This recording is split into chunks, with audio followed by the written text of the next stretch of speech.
100주년 기념대회 그 실황 녹화를 이렇게 보다 보니까 저는 그 현장에 못 가고 이곳에 남았었습니다마는 정말 그 현장의 감동과 또 놀라운 분위기가 그대로 느껴지는 것 같습니다. 100년에 한 번 오는 이 특별한 자리에 한인 이민교회가 초청을 받고 정말 누구나 서고 싶어하는 그 자리에서 어린이로부터 어른까지 최고의 하나님을 찬양하고 또 모두가 기뻐하는, 감격하는 그런 모습을 우리가 지금 보았습니다.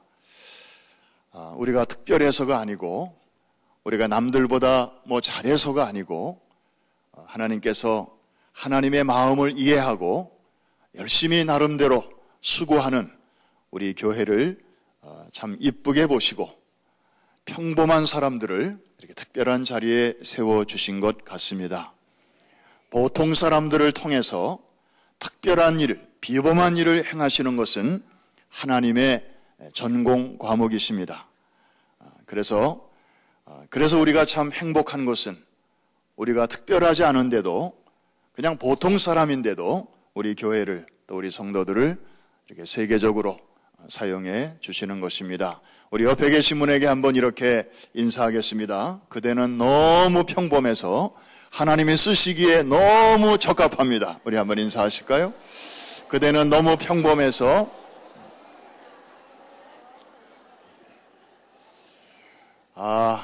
위로가 되네요. 네. 지난 주간 교황이 한국을 방문했습니다.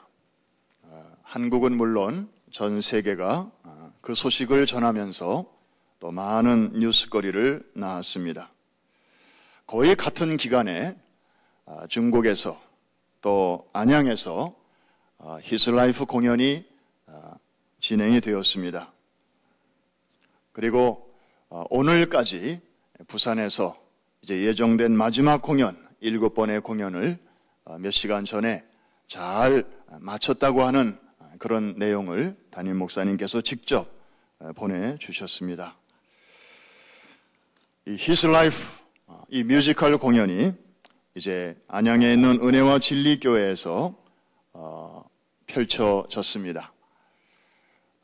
옛날에 쓰던 성전인 새 성전으로 이제 이동하면서 옛날에 쓰던 성전을 뮤지컬 전용 극장으로 그 교회가 사용하고 있습니다. 약 2,000석 규모의 뮤지컬 극장이 빈자리 없이 객석을 가득 메웠고 또 보조의자까지 놓았다고 하는 이야기를 들었습니다. 이 은혜와 진리 교회나 또 저희 프라미스 교회나 다 순복음 교단입니다. 그러나 순복음 교회라고 해서 다 같은 신앙 노선을 갖고 있는 것은 아닙니다. 그런데 이 두 교회가 신학적인 혹은 영적인 코드가 잘 통합니다. 거기다가 문화 선교 비전까지 일치해서 한국과 미국이라고 하는 지리적인 거리도 초월해서 이번에 100주년 기념대회 때도 협력했고 그 여세를 몰아서 이제 안양의 그 교회에 가서 His Life를 공연하게 된 것입니다. 이번 공연을 같이 하면서 또 100주년 대회 우리 프라미스 교회가 여러모로 이렇게 섬기는 모습을 보면서 조 목사님이 그런 말씀을 하셨다고 그래요. 우리 교회 이름이 은혜와 진리 교회인데 조만간에 이름을 좀 바꿔야 되지 않겠나. 은혜와 진리 프라미스 교회로. 그런 날이 언제쯤 올는지는 모르겠습니다만은 얼마나 이렇게 서로 협력하는 게 좋았으면 그런 말씀을 하셨을까 생각을 해봅니다. 부산 KBS 공개홀에서 목요일부터 오늘까지 7회 공연이 이제 막 종료되었습니다. 이번 부산 공연은 우리가 이미 아는 것처럼 큰 교회 몇 교회들이 주선해가지고 가능하게 된 것이 아니었고 부산 지역에 약 300여 개 교회가 모여있는 중소교회연합회에서 이 일을 추진했습니다. 부산은 한국에서도 기독교가 가장 열악한 곳입니다. 그리고 불교가 아주 센 곳입니다. 그런데 6번 가지고 모자라서 한 번을 더 급히 추가해서 7회 공연을 하게 되었는데 입장권을 구하지 못한 그런 관객들이 많다 보니까 원래 10,000원이었던 그 입장권, 미국으로 한 10불 정도, 그런데 인터넷에서 어떤 사람이 이것을 100불에 암표를 내놓는 그런 일까지 벌어졌다는 뒷얘기도 들립니다. 조국의 미래요, 꿈동이들인 어린 영혼들의 앞날을 축복하고 또 침체된 한국교회에 활력을 넣는데 하나님께서 이번에 뮤지컬 공연을 귀하게 사용하신 줄로 믿습니다. 60여 년 전에 대한민국이 공산권의 침공에 밀려서 부산을 제외한 모든 땅이 이제 다 잠식당하고 부산마저 함락되면 대한민국이라는 4글자를 가진 나라가 지구상에서 영원히 사라질지도 모르는 그 노란의 위기 속에서 부산에 모인 교역자들과 성도들이 금식하며 회개하며 차가운 마룻바닥에서 눈물 뿌려 기도하였을 때 하나님께서 이제 연합군들을 보내주시고 또 서울 수복을 하게 하시고 그리고 그 여세로 북한까지 진격하게 하시고 그 위기에서 벗어나게 하셨습니다. 이제 우리는 이런 뮤지컬 또 여러 종류의 선교를 통해서 이번에 부산에서 붙은 이 성령의 불이 계속해서 절망과 시련에 빠져 있는 남한 땅 전체 중소대도시로 이어지는 날을 꿈을 꿉니다. 그래서 영적으로 이제는 부산에서부터 시작된 영적 군대가 남한 땅을 평화롭게 또 정복하고 그곳에 그리스도의 계절이 언젠가는 속히 이르게 될 줄로 믿습니다. 이번에 11번의 공연을 마지막까지 정말 혼신의 힘을 다해서 감당하신 우리 선교팀들과 또 처음부터 끝까지 현장에서 진두지휘하신 우리 담임 목사님 건강한 모습으로 또 이번 주말에 돌아오실 수 있도록 계속 기도해 주시기를 부탁드립니다. 또 한 팀은 유럽을 다녀왔습니다. 오스트리아에서 2번째로 에클레시아가 열렸기 때문입니다. 오스트리아는 어떤 나라인가? 몇 가지 좀 우리가 생각해야 할 것이 있습니다. 여러분 혹시 빵 중에 크라상이라는 빵을 아시죠? 아주 뻐러가 많이 들어가고 좀 보들보들해서 나이 드신 분들도 먹기가 참 좋습니다. 모양은 어떻게 보면 소라같이 생겼고 자세히 보면 이렇게 초생달같이 이렇게 생겼는데 이 빵이 어느 나라에서 시작됐는가 물어보면 많은 분들이 프랑스 아냐? 파리 아냐? 이렇게 말을 하는데 사실은 오스트리아에서 시작이 되었습니다. 16세기에 이슬람 세력인 오스만 터키가 이 오스트리아를 1차로 점령을 했고 또 그 후에도 또 2차로 또 침공을 했습니다. 그래서 이 초생달의 깃발이 60일 동안 비엔나 성 밖에서 나부꼈던 기간이 있었습니다. 이제 비엔나가 함락되면 비엔나가 지리적으로 유럽의 중심에 있기 때문에 이제 주변에 있는 나라들까지 이슬람이 쳐들어올 게 분명한데 이에 위기의식을 느낀 유럽의 여러 나라들이 연합군을 형성해서 이제 비엔나를 돕기 시작했습니다.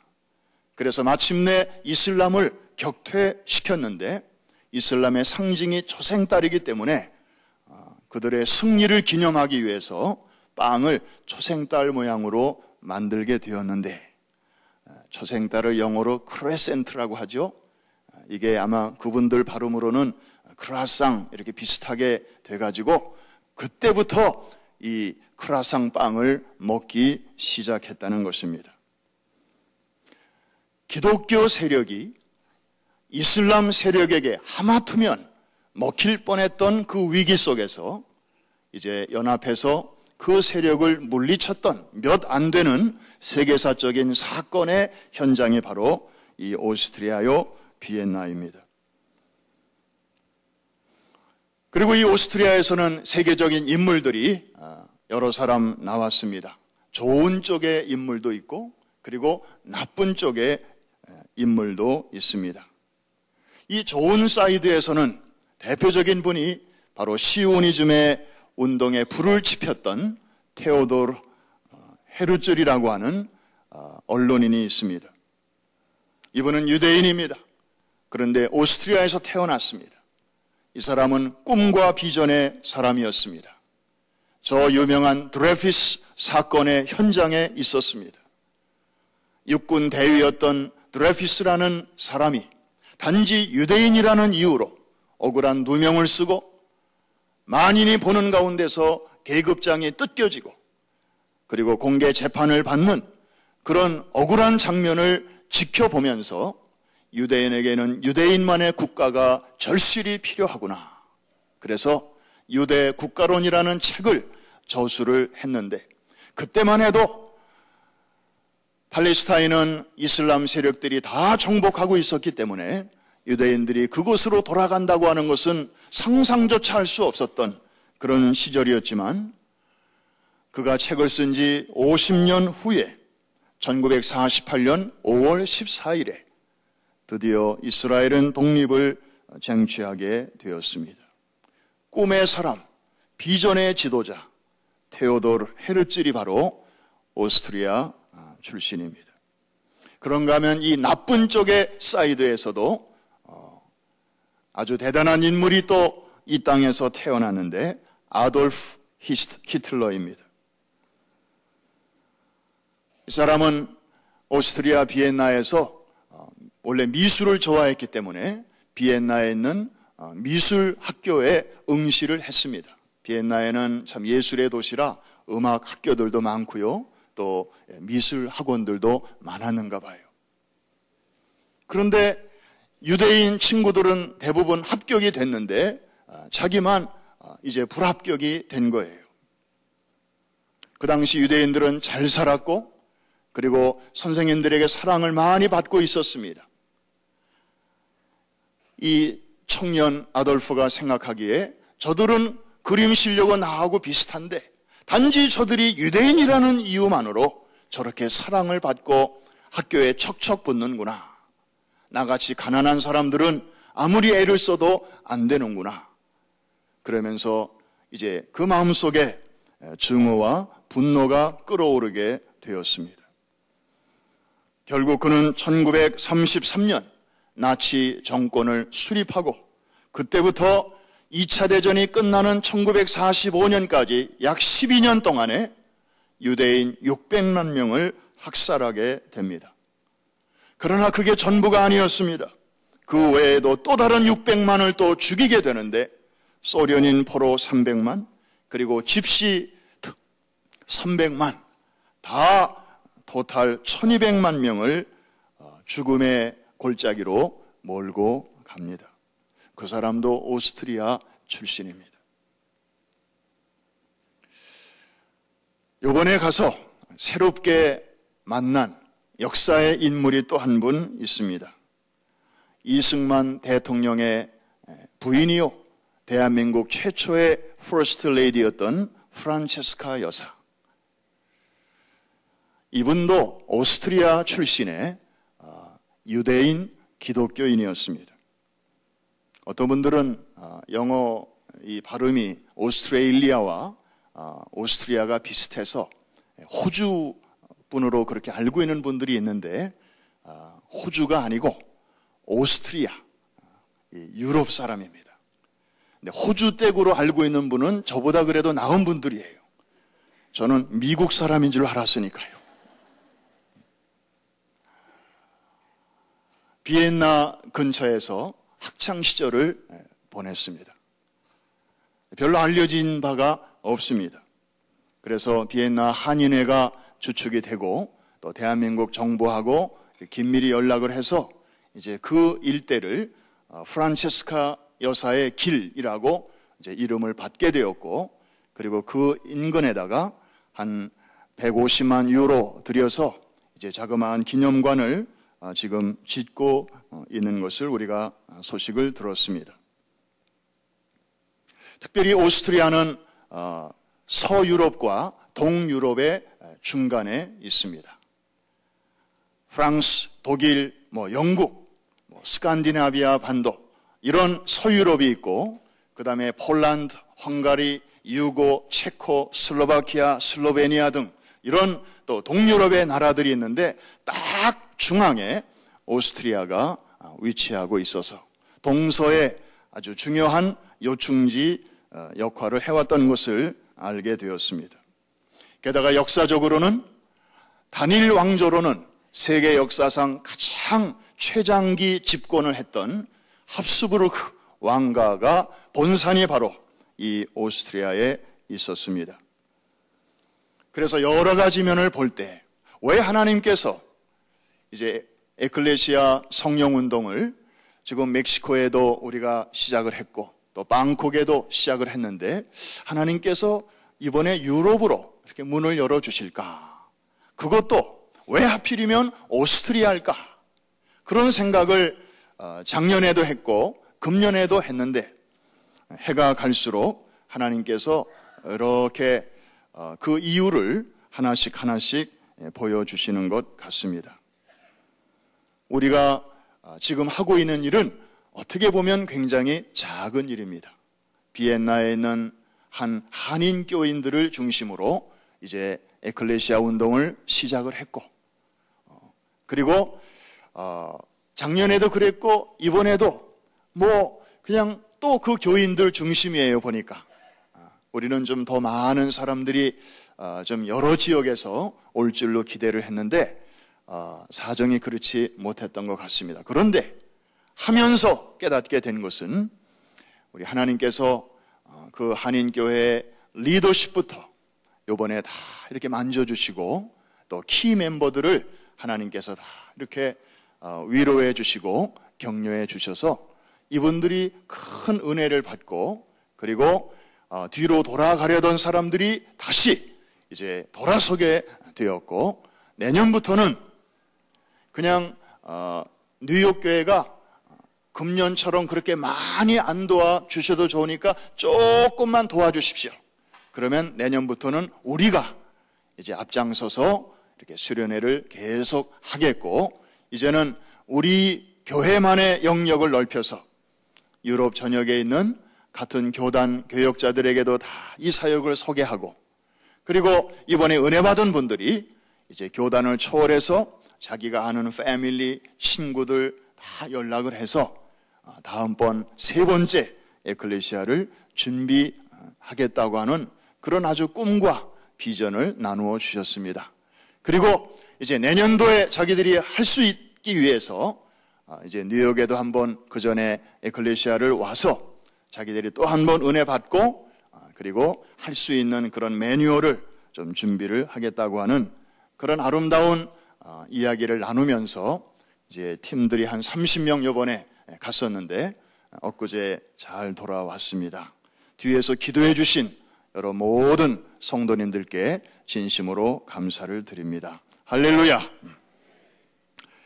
오늘 저는 그 말씀이라는 제목으로 말씀을 상고하면서 이제 큰 일을 펼쳐나가면서, 그러면서도 우리가 생활인이기 때문에 날마다 부딪히는 이런저런 상황 속에서 어떻게 이 주의 이름으로 행하는 사역에서 저렇게 아름다운 열매와 기적을 우리가 경험하듯이 우리의 일상생활 속에서도 그런 하나님의 도우심을 힘입을 수 있을까?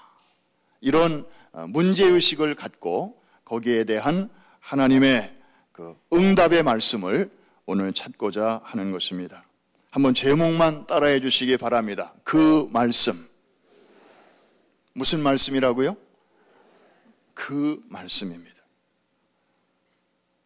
오늘 본문의 이야기는 시편 56편이지만 그 배경은 사무엘상 21장의 스토리가 배경입니다. 오늘 오후에 시간이 되시면 한번 사무엘상 21장은 여러분들이 읽어보시기를 권합니다. 지금 다윗은 왕이 되기 전입니다. 그리고 적지에서 포로가 되었습니다.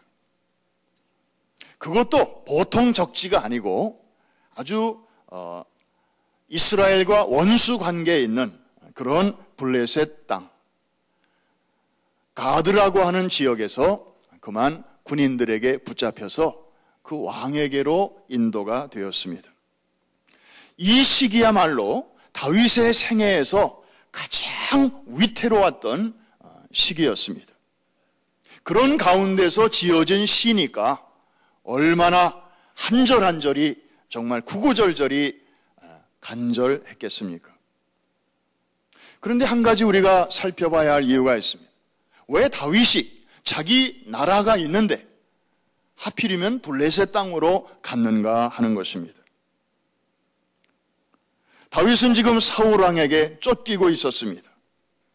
쫓기다 보니까 배가 너무 고팠습니다. 그래서 그 당시 성막이 위치해 있던 실로라고 하는 곳에 제사장한테 찾아가서 사정을 합니다. 제가 너무 배가 고픕니다. 도와주십시오. 그때 그 제사장이 다윗을 알아보고 제사장들만 먹는 그 성막 안에 있는 진설병이라는 떡이 이렇게 12개가 놓여 있는데 이제 지나면 새 떡으로 이렇게 교체하고 낡은 떡은 제사장들이 이렇게 둘러서서 먹게 되어 있는데 그 떡의 일부를 다윗에게 준 것입니다. 다윗은 거기서 큰 위로를 받았습니다. 그런데 이 소식이 그만 사울왕에게 그만 들어가고 말았습니다. 사울왕은 즉시 군대를 보내서 이 제사장은 물론 그 지역에서 함께 일하는 동료 제사장들 85명 그 자리에서 살육하고 맙니다. 이 소식이 도망 중인 다윗에게도 들리게 됩니다. 다윗은 극도의 두려움에 사로잡히게 되었습니다. 사울이 지금까지 내 뒤를 쫓고 있는데 정말 나도 붙잡히면 나한테 떡 한 줌 준 사람들을 저렇게 80여 명씩 죽여 없애버리는데 내가 붙잡히면 내 몸은 정말 갈기갈기 찢어서 죽이겠구나. 사울왕의 마음이 진짜 장난이 아니로구나. 그러면서 사울왕이 통치하고 있는 이 땅에서는 정말 자기가 도저히 살 수 없을 것 같은 그런 생각이 들어간 것 같습니다. 그래서 결국 그는 국경을 넘어서 이제 블레셋 지역으로 들어갔는데 누가 다윗을 알아보고 또 밀고를 해서 이렇게 잡히게 되었습니다. 그런데 여러분 이게 또 웬일입니까?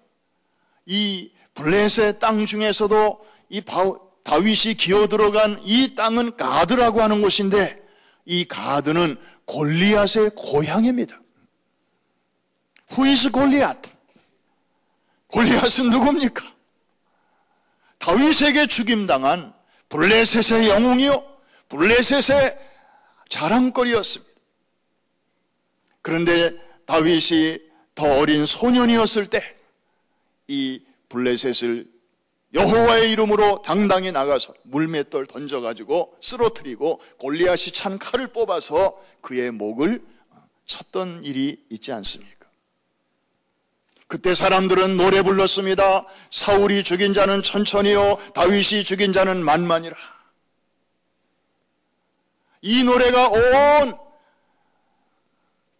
이스라엘 땅에 퍼지게 되었고 그래서 다윗의 이름은 저 블레셋 적진에까지도 이렇게 잘 알려지게 된 터였습니다. 그런데 이제 자기 민족의 영웅을 죽인 민족의 원수 다윗이 드디어 자기들의 소나귀의 포로로 붙잡혀 온 것입니다. 여러분 같으면 그런 상황 속에서 살 수 있는 가능성이 몇 프로라고 생각하십니까? 정말 사냥꾼의 손안에 잡힌 어린 새 같은 그런 위치였습니다.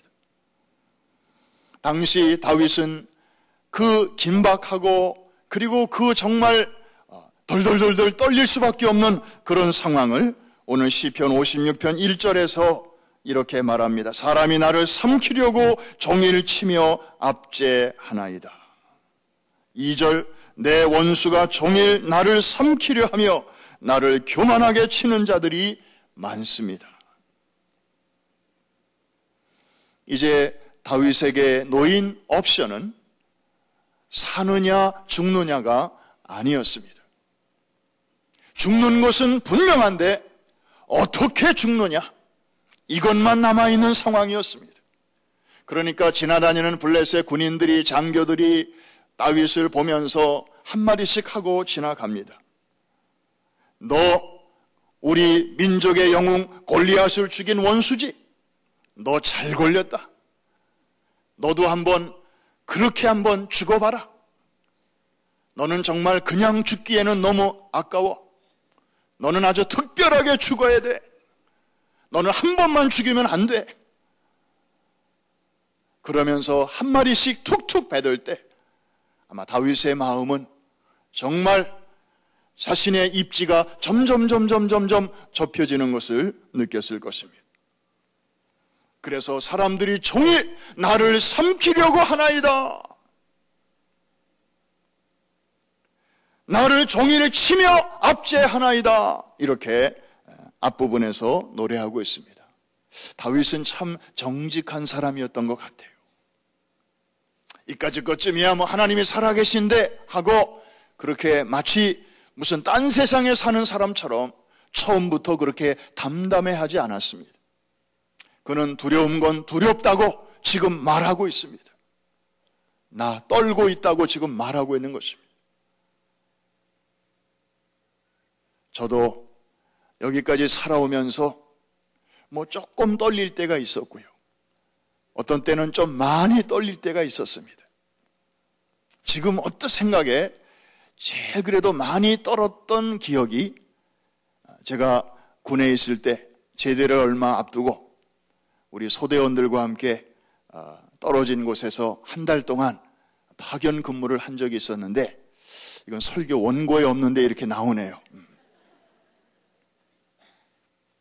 떨어져 있다 보면 우리 군인들이 또 외롭기도 하고 또 적적하기도 하고 그래서 이제 이렇게 회식을 가끔 시켜줍니다.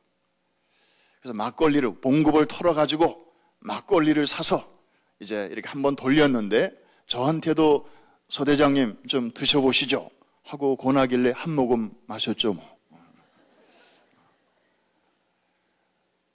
그리고 이제 제 방에 들어가 있는데 갑자기 밖에서 왁짝지껄하는 소리가 나요. 뭔가 하고 나가봤더니 이제 군인들끼리 좀 싸움이 붙은 것입니다. 병장하고 하사, 영원한 앙숙 아닙니까? 병장은 오히려 짬밥이 더 오래됐는데 하사는 일병, 상병인데 몇 개월 훈련받고 와서 갑자기 하사 계급을 딱 달고 병장 앞에 서니까 그리고 계급으로 명령하려고 하니까 이제 안 입고 온 것이죠. 그래서 늘 이렇게 좀 알력이 있었는데 평소에 그 불만을 이제 술 기운을 이용해서 풀어보려고 하는 것이었습니다. 딱 눈치를 채고 제 의도는 실제로 총을 쏘겠다는 게 아니고 이걸 이용해서 한번 자신의 메시지를 전달하려고 하는 것이로구나. 그렇게 파악을 하고 그럴 때는 명령으로 안 됩니다. 조용히 슬며시 다가가서 이제 이렇게 달래면서 손을 딱 주머니에 집어넣어가지고 총알을 싹 빼내고 그래 고생한다 힘들지 그러고 이제 달래주는데 제가 지금 이렇게 점잖게 아주 얘기하지만 정말 속으로는 얼마나 떨렸는지 몰라요. 아무 일 없어야 무사히 제대도 할 것이고 제대해야 결혼도 할 텐데. 그런데 지금 생각해 보니까 물론 그때 하나님 생각도 했고 또 나름대로 크리스찬으로서 이제 하나님께서 지켜주실 것이다 라는 막연한 그런 기대는 있었지만 정말 하나님께서 이 상황에 내게 주시는 그 말씀이 떠오르는 것은 아니었어요. 지금 생각해 보니까 정말 제 인생에 있어서 하박국 선지자가 말했던 그런 비슷한 상황을 그때 저는 경험해 봤습니다. 아마 다윗은 그 이상이었을 거예요. 그런데 3절에 보니까 역시 다윗다운 모습이 거기 등장하고 있습니다. 내가 두려워하는 날에는, 그 다음에 한번 따라해 주시기 바랍니다. 내가 주를 의지하리이다. 이야, 이게 바로 신앙인의 모습이에요. 그저 두려워하는 것은 누구나 할 수 있는 일이에요. 신앙이 있는 사람이나 없는 사람이나. 그런데 신앙인만이 할 수 있는 것은 내가 이런 상황 속에서도 주를 의지하리이다. 이 표현이 이 시편 56편에서 여러 번 나옵니다. 제가 세보니까 한 4번쯤 나옵니다. 주를 의지합니다. 주를 의지합니다. 또 주만을 의지합니다. 두려움이 막 속에서부터 일어나면 일어날수록 그는 그것을 의지로 붙들어 매는 것입니다. 주를 의지합니다. 주를 의지합니다. 우리도 나름대로 두려워할 수밖에 없는 상황이 다가올 때 정말 우리 속에서 나도 모르게 하나님을 의지합니다. 이렇게 우리의 마음의 방향이 쏠릴 수 있게 되기를 이 시간 주의 이름으로 축원합니다. 이거 없는 사람들 너무 많아요. 기댈 언덕이 없는 사람들이 너무 많아요. 그러다 보니까 이제 막 패닉에 사로잡히고 공황 상태가 되고, 그리고 그 문제 자체보다도 더 커다란 그런 비참한 상황 속으로 끌려 들어가는 사람들도 많이 있는 것입니다. 그런데 한 가지 문제가 있습니다. 주님을 의지합니다 라고 방향을 잡은 것까지는 참 좋은데, 문제는 how, 어떻게 하는 것이 주님을 의지하는 것인가. 하나님은 보이지 않고 지금 상황은 막 아주 피부로 와닿고 하나님은 눈에 안 보이고 마음으로는 의지하지만 구체적으로 어떻게 하나님을 의지할 수 있으며 하나님과 나를 어떻게 연결시킬 수 있을 것인가. 뜻있는 사람은 이런 고민을 하지 않을 수가 없습니다. 신앙은 피상이 아니기 때문에, 신앙은 철학이나 추상이 아니기 때문에, 우리의 삶이 실존적이듯이 우리의 신앙도 실존적이어야 하기 때문에, 아니면 뜬구름 잡는 그런 신선 노름이 되기가 쉽습니다. 다윗은 어떻게 하나님을 의지하였는가를 봤더니 오늘 4절에 그 답이 있습니다. 내가 하나님을 의지하였는데 그 다음에 나오는 말씀이 참 중요합니다. 한번 따라해 주시기 바랍니다. 그 말씀을 찬송하올지라. 다윗은 그 상황 속에서, 그 두려운 상황 속에서 하나님을 찬송했습니다. 놀라운 일이죠. 여러분도 그렇게 할 수 있나요? 전 자신이 없습니다. 솔직히 자신이 없습니다. 그런데 다윗은 그렇게 했습니다. 근데 그럼 무슨 찬송을 했다는 것인가? 또 이런 질문을 또 안 할 수 없습니다. 우리 찬송가만 해도 600곡이 넘고, 그리고 우리 복음성가도 이렇게 많은데, 도대체 나 같으면, 내가 다윗의 상황에 있었다면 나는 무슨 찬송을 했겠나? 그런데 다윗을 보니까 무슨 찬송가 몇 장을 한 게 아니고 여기 보니까 그 말씀을 찬송했다고 했습니다. 오늘 말씀의 키포인트가 바로 이것입니다. 그 말씀, 다윗이 그 상황 속에서 떠올랐던 말씀, 붙잡았던 말씀, 찬송했던 그 말씀이 뭐길래 결과적으로 다윗은 그 상황에서 구하여졌습니다. 그는 죽지 않았습니다. 그는 빠져나왔습니다. 그리고 그는 왕이 되었습니다. 어릴 적에 하나님께서 그에게 알려주셨던 하나님의 프라미스, 약속은 그대로 이루어졌습니다. 자, 여기까지 말씀드리면 이제 그 말씀의 내용이 무엇인가를 이미 아시는 분들이 많을 것입니다. 다윗이 그 상황에서 붙들었던 그 말씀은 바로 프라미스, 하나님의 약속의 말씀이었습니다. 그가 아주 어렸을 때 하나님께서 사무엘 선지자를 그의 고향에 보내시고 그리고 자기 형제들을 다 불러 모으라고 했습니다. 첫째부터 일곱째까지 사무엘이 다 면접을 했는데 사무엘 마음속에는 저 사람이면 되겠다. 저 사람은 정말 임금감이다. 그랬지만 하나님의 대답은 아니야. 7명 다 지나가기까지 하나님은 노우였습니다. 이게 식구의 전부냐? 그랬더니 아비 이새가 대답하기를 실은 하나가 더 있긴 있습니다마는 걔는 너무 어려워서 안 불렀습니다. 그리고 지금 양을 돌보고 있습니다. 허드렛 일을 좀 하고 있습니다. 걔도 좀 부를까요? 불러와. 그래서 이 말제인 다윗이 사무엘 선지자 앞에 딱 섰는데 하나님의 감동이 임했습니다. 선지자는 기름을 부었습니다. 하나님께서 이 아이를 장차 이스라엘의 임금이 되게 할 것이다. 어린 다윗은 그 말을 들었습니다. 물론 그 말이 뭘 의미하는지 전부를 다 이해할 수는 없었을 것입니다. 그러나 핵심은 이해했습니다. 그리고 그때부터 그 말씀을 품고 살기 시작합니다.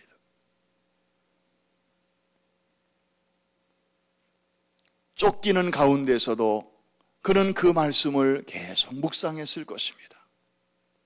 그러다가 지금 거의 죽음의 문턱에까지 이르게 되었는 상황 속에서 다윗이 그 말씀을 탁 떠올린 거 보면 물론 성령께서 도와주신 것이지만 인간적인 관점에서 보면 다윗이 얼마나 평소에도 이 말씀을 묵상을 하고 또 묵상했으면 이렇게 용수철처럼 탁 튀어올랐을까? 다윗은 그 말씀을 그 상황 속에서 찬송을 했습니다. 하나님이 그의 찬송을 들으셨습니다.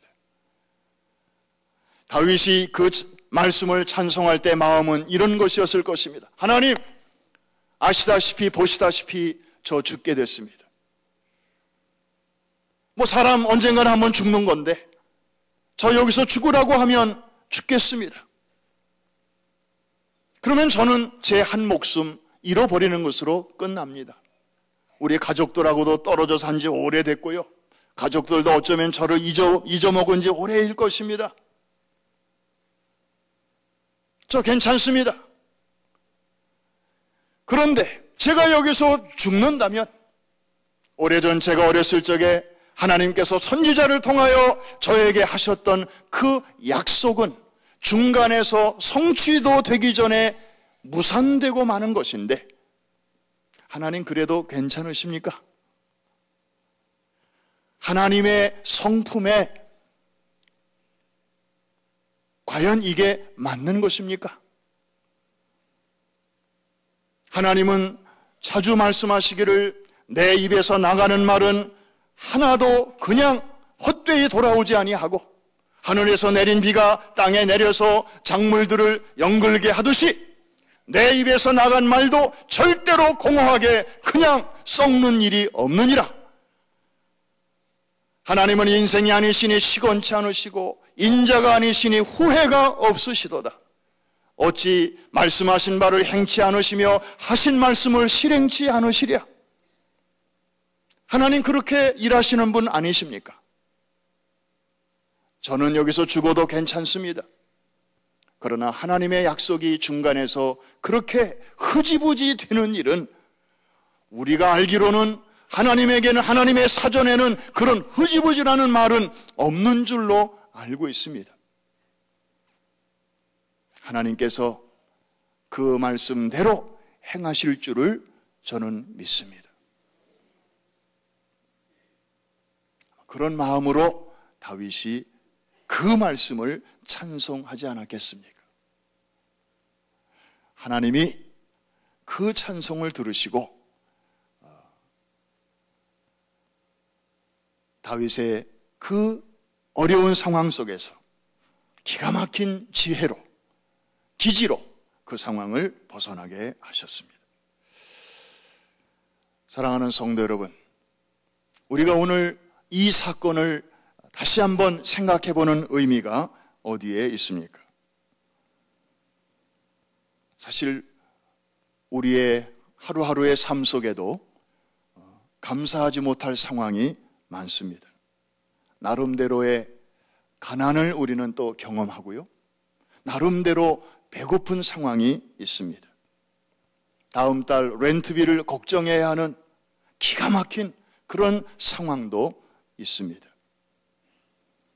그리고 나이가 들면서 건강과 질병에 대한 그런 두려움도 있습니다. 어떤 이들은 벌써 병원에 안 간 지가 꽤 오래된 이도 있습니다. 병원 가기가 겁이 납니다. 나름대로 실패도 경험합니다. 그러나 우리에게는 하나님의 말씀이 있습니다.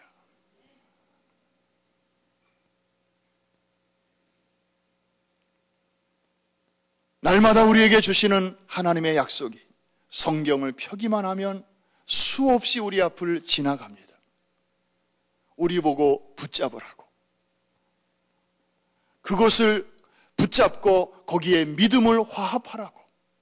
창세기로부터 요한계시록까지 하나님의 입에서 나오는 프라미스, 약속의 말씀들이 날마다, 아니 매 순간마다 우리 앞을 지나가고 있습니다. 창세기에 보면 아브라함에게 하신 말씀이 있습니다. 너는 복의 근원이 될지라. 내가 너로 큰 민족의 조상이 되게 하리라. 내가 너를 열국의 아비가 되게 하겠고 열국의 어미가 되게 하리라. 예수님은 이런 말씀도 하십니다. 먼저 너희는 그의 나라와 그의 의를 구하라. 그리하면 이 모든 것을 더하시리라. 로마서에는 이런 말씀이 있습니다. 하나님을 사랑하는 자, 곧 그 뜻대로 부르심을 입은 자들에게는 다 같이 모든 것이 합력하여 선을 이루느니라. 요한복음에서 예수님은 이런 말씀도 하셨습니다. 너희가 세상에서는 환난을 당하나 담대하라. 다 같이 내가 세상을 이기었노라. 로마서 8장에는 이런 웅장한 말씀이 있습니다. 환난이나 곤고나 기근이나 적신이나 위험이나 칼이나 그 무엇이라도 그리스도 예수 안에 있는 하나님의 사랑에서 너희를 끊을 자 없으리라. 이사야서 41장에는 두려워 말라 내가 너와 함께함이니라. 놀라지 말라 나는 내 하나님이 됨이니라. 내가 너를 도와주리라. 참으로 나의 의로운 오른손으로 너를 붙들리라. 우리에게는 이러한 하나님의 약속의 말씀이 있지 않습니까? 그런데 이 말씀을 붙드는 사람이 있고 어떤 상황 속에서 이 말씀이 없이 그냥 자신의 경험과 그리고 자신의 상식으로 그 문제를 해결해 보려고 애를 쓰는 사람이 있습니다. 사랑하는 성도 여러분, 우리를 두렵게 하는 상황, 그것 자체도 우리에게는 참 심각한 문제이지만 정말 우리가 두려워해야 할 것은 그런 상황 속에서 붙들어야 할 말씀이 없을 때 이것을 정말 우리가 두려워해야 할 것입니다. 고아의 아버지 조지 밀러는 고아원을 운영하면서 너무 많은 어려운 고비들이 많았습니다. 그럴 때마다 그는 이 방법을 사용했다고 합니다. 다윗이 취했던 이 방법. 그날 먹을 게 없으면 그 상황에 맞는 하나님의 말씀을 이렇게 뒤적이다가 찾았습니다. 그리고 그 말씀을 찾았으면 한 손은 거기 규절에다가 딱 이렇게 잡고 다른 한 손은 하나님을 향하여 손을 들고 기도했다고 합니다. 하나님, 여기 이거. 그냥 고아원에 돈이 떨어지고 빵이 떨어졌습니다. 도와주세요. 이게 아니었고, 하나님, 너희는 내일 무엇을 먹을까, 무엇을 입을까 염려하지 말라. 너희는 하늘을 나는 참새보다도 귀하니라. 하나님. 그러면 또 기적적으로 그날 혹은 그 다음날 웬 추록이 와서 제과점에서 왜 날짜 지난 빵들 있죠? 또 이 유효기간 지난 음식들, 그걸 또 버리기 아까우니까 고아원이나 갖다 줘야 되겠다 이래가지고 또 트럭이 오고 그랬다는 거 아닙니까? 그런데 어느 날은 조지 몰려가 기도실에 들어가서 몇 시간이 지나도 안 나오더라는 것입니다. 그날도 사정은 딱한데. 그래서 물어봤더니 그날따라 하나님 앞에 붙들을 말씀을 찾는데 아무리 읽어도 딱 부러지는 말씀이 안 나오더라는 거예요. 그래서 하나님이 그 말씀 주실 때까지 계속 이러고 찾느라고 시간이 걸렸다는 것입니다. 사랑하는 성도 여러분, 오늘 우리 앞자리에는 성서대학 졸업생들이 앉아 있습니다. 네 학기 동안 정말 하나님의 말씀을 부지런히 공부하셔서 오늘 이렇게 영예로운 졸업식을 맞이하게 되셨습니다. 이분들도 아마 처음에 입학할 때 이렇게 기다렸다가 사모해서 입학한 분들도 계셨지만 그 중에는 난 시간이 안 돼, 형편이 안 돼, 하고 싶은데 난 엄두가 안 나, 애들도 어리고 또 집도 멀고 라이드도 좀 그렇고 아마 이런저런 사정, 아마 제가 이렇게 쭉 보니까 사정이 한 100가지 정도는 되는 것 같아요. 그런데 그냥 또 결단하고 초급반에 들어왔는데 벌써 이렇게 시간이 흐르고 이렇게 가운까지 입게 되었습니다. 어떤 분들은 좀 연세가 조금 드신 분들은 성서대학 하셨나요? 아직 못했습니다. 하셔야죠. 그러면 요새는 뭐 정신이 없어서 돌아서면 잊어버려요. 그런 얘기들을 참 많이 하셔요. 공감이 가는 얘기죠. 돌아서면 잊어버리는 나이입니다. 세상의 지식이나 세상의 정보는 그래요. 아무리 오늘 머리 싸매고 새로운 단어 몇 개 외웠어도, 그리고 어제 누군가를 만나서 전화 기록에다가 이름, 전화번호 다 메모를 해놨어도 하룻밤 지나고 나면 그 사람 이름조차 잘 생각이 안 날 때가 있어요. 자꾸 새로운 정보들이 들어오니까 옛날 정보는 또 참 밀려가는 거예요. 그러면 새로운 정보라도 기억이 나야 되는데 또 그 다음 새로운 정보가 또 밀어내니까 이래저래 잘 기억이 잘 안 나요. 그런데 하나님의 말씀은 일반 지식과 정보와 좀 다릅니다. 하나님의 영의 감동으로 기록된 특별한 말씀이기 때문에 단순한 지식이 아니고 단순한 정보가 아니기 때문에 우리가 적어도 듣는 순간에 그 말씀을 아멘으로 받고 그리고 잘 깨닫고 감사함으로 받으면 하루 지나고 일주일 지나고 한 달 지나면서 그 말씀 날아간 것처럼 보입니다. 한동안 기억이 안 날 때가 있습니다. 그런데 그렇다고 해서 사라진 게 아니에요. 우리 마음의 영혼의 그릇 속에 그 말씀이 다 들어와서 단지 밑바닥에 가라앉는 것뿐입니다. 마치 맹물에다가 밀가루를 이렇게 타면 처음에는 뿌옇다가 시간이 지나면 밀가루는 다 가라앉고 다시 맑은 물만 보입니다. 그렇다고 해서 밀가루가 딴 데로 빠져나간 거 아니죠? 그냥 바닥에 가라앉아 있는 것뿐입니다. 그러다가 이 말씀이 꼭 필요한 상황이 되면 우리 안에 거하시는 성령께서 그 그릇을 한번 이렇게 휘 하고 저어주십니다. 그러면 바닥에 있었던 그 필요한 말씀이 딱 떠오르게 되는 거예요. 그래서 다윗은 그 상황 속에서 내가 두려워하는 날에는 주를 의지하리니 내가 그 말씀을 찬송합니다. 성령께서 다윗의 마음속에 그 어렸을 적에 꽤 오래전에 그에게 주셨던 말씀을 생각나게 하시고 기억나게 하신 것입니다. 그 말씀 때문에 다윗은 위기를 벗어날 수가 있었습니다. 우리가 정말 두려워해야 할 것은 때마다 다가오는 이런저런 어려운 상황 자체가 아니고 그런 상황이 내게 끊임없이 다가오는데도 특별하게 떠오르는 말씀이 없는 내 영혼의 빈곤을 경험할 때 그것이 바로 우리에게 진정한 위기임을 기억하시기를 바랍니다. 그러려면 그런 일이 우리 안에 벌어지지 않게 하려면 방법은 한 가지. 평상시에 하나님의 말씀을 부지런히 묵상하는 것입니다. 평안한 때에 그런 위기가 닥쳐오기 전에 평안한 때에 주의 말씀을 부지런히 내 안에 쌓아두는 것입니다.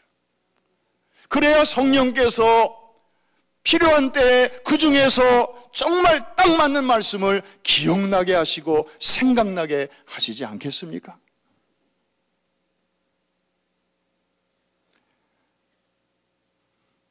성서대학에 이번에 졸업하시는 분들이 한 30여 명 되시고 이번에 38기 28명이 졸업하시네요. 이번에 38기인데 21년 전에 성서대학이 시작이 되었습니다. 아마 단일 프로그램으로는 우리 순복음교회 역사상 가장 오랫동안 진행되는 프로그램이 아닌가 생각이 됩니다. 하나님께서 우리 성서대학을 통해서 정말 많은 일을 하셨습니다. 일꾼들을 준비시켜 주셨고 또 에클레시아와 같이 이렇게 이게 협력이 되면서 세계적인 사역을 할 수 있는 그런 세계 선교로 나아갈 수 있는 그런 체질을 하나님께서 우리에게 준비시켜 주셨습니다. 이제 여름이 서서히 저물어 가고 가을이 성큼 다가오고 있습니다.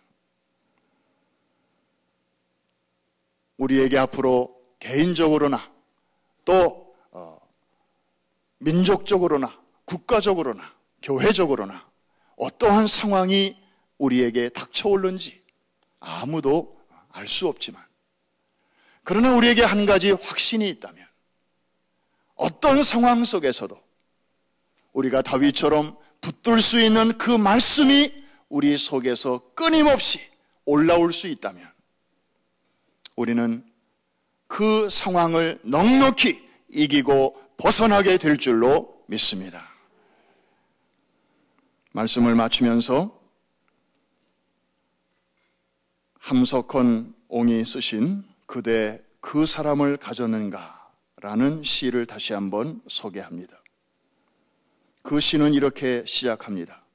말리길 나서는 날 처자를 내맡기며 맘 놓고 갈 만한 사람 그 사람을 그대는 가졌는가. 그리고 그 시는 이렇게 끝납니다. 온 세상의 찬성보다도 아니 하고 가만히 머리 흔들 그 한 얼굴 생각에 알뜰한 유혹을 물리치게 되는 그 사람을 그대는 가졌는가? 저는 오늘 이 시를 한 부분을 이렇게 바꿔봅니다. 그대 그 말씀을 가졌는가? 그대 그 말씀을 갖고 있는가? 그렇다면 여러분들은 어떤 상황 속에서도 하나님의 인도와 보호를 받게 될 것입니다. 또 하나의 간증거리가 될 것입니다. 그러나 그 말씀이 내게 있다는 확신이 없다면 우리는 이 험한 세상 어떻게 살아갈 것입니까? 그대 그 말씀을 가졌는가?